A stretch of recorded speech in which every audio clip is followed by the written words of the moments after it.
With Carb. It's Big Mike.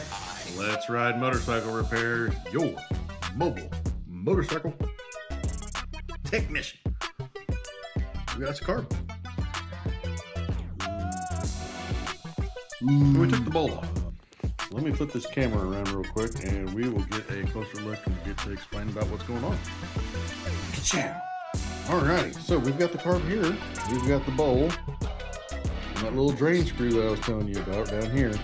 This little guy is right in here, there's a little bitty hole down in here, and when you unscrew it, it opens up that hole and drains the fuel out.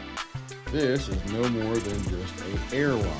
Excuse me, this is just an air line, so that when gas fills up in here, it doesn't create pressure because of the air being trapped in there and stops the gas from flowing. Instead, it lets the air run through here and get pushed out so that it can go ahead and fill up to the necessary level. Now on here, we have our main jet, we have our idle jet. Those two there are what's letting the gas and the gas go through as they're getting sucked up. They have incredibly tiny hose. And then here is our float. That float, of course, this is upside down, so we'll turn it right side up. That float, you can see, is hanging down. Float down. And when that float, you can see it's pulled down.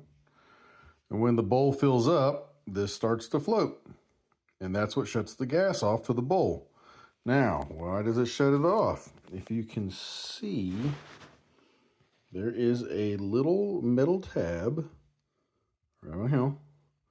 And underneath that is a little needle. You see it raise up and down right there.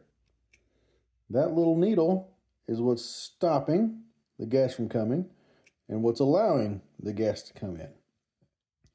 That jet runs right off of this main line. So that line comes in. If this is up to the top, it doesn't need any more gas. It shuts it off. Once you twist the throttle and it starts letting gas out, this starts dropping down, it opens up and starts allowing gas to come in. All the time allowing you to go. So that is the float. What happens a lot of times is these things either get holes in them and they fill up and they don't float any longer, or what can happen is this back here gets bent. And when it gets bent, it's shutting off gas when this is not fully upright in the floating position. It could be down like this and absolutely turned off, and it won't even fill up with gas. Now your main jet and your idle jet, you can just twist those out. These are actually something you can replace. You can get ones with tinier holes, you can get one with bigger holes, you can get ones all over the place that allow more gas, less gas, whichever ones you want. Now that's a little bit more of the fine tuning as to what you can go ahead and get as far as a jet wise, but these are just the basic parts. Main jet, idle jet, so that you can go ahead and get things going. This is your float, and this is your float needle.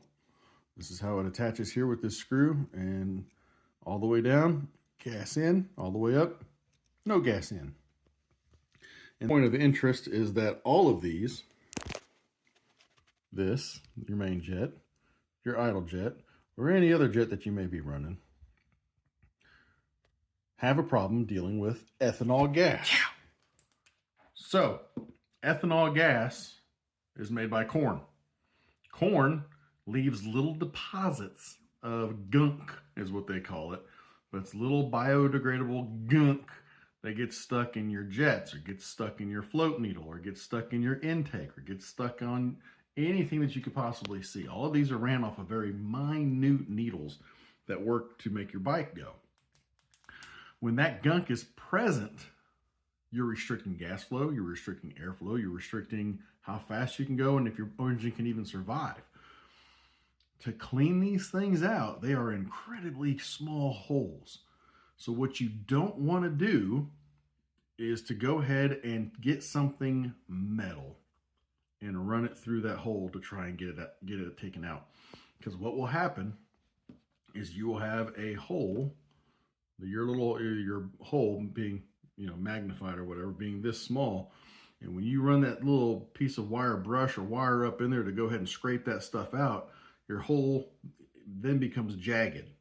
And instead of having a smooth surface, you're now having an uncontrollable amount of air or gas getting into your carb, which causes your engine a slew of problems. So when you're cleaning these out, only use fluid. Take fluid, spray it in there, or if you have something plastic, and not a hard plastic, like a broom bristle or something that will fit in there, just to go ahead and slide it up. That way it does not mar the brass, and it works at getting all that stuff out. So make sure you are very delicate. These are brass pieces, and in those brass pieces, if you have something that is a hard metal like a fork or a scissor or anything like that, or a pen or a needle, it will do damage to that jet. And when it's damaged, you will have an uncontrollable amount of gas and air going into there. And it's very hard to tune a carb with those. So that's this edition of Carb Week.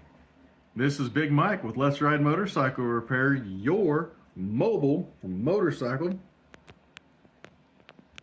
technician, saying, hey, let's ride.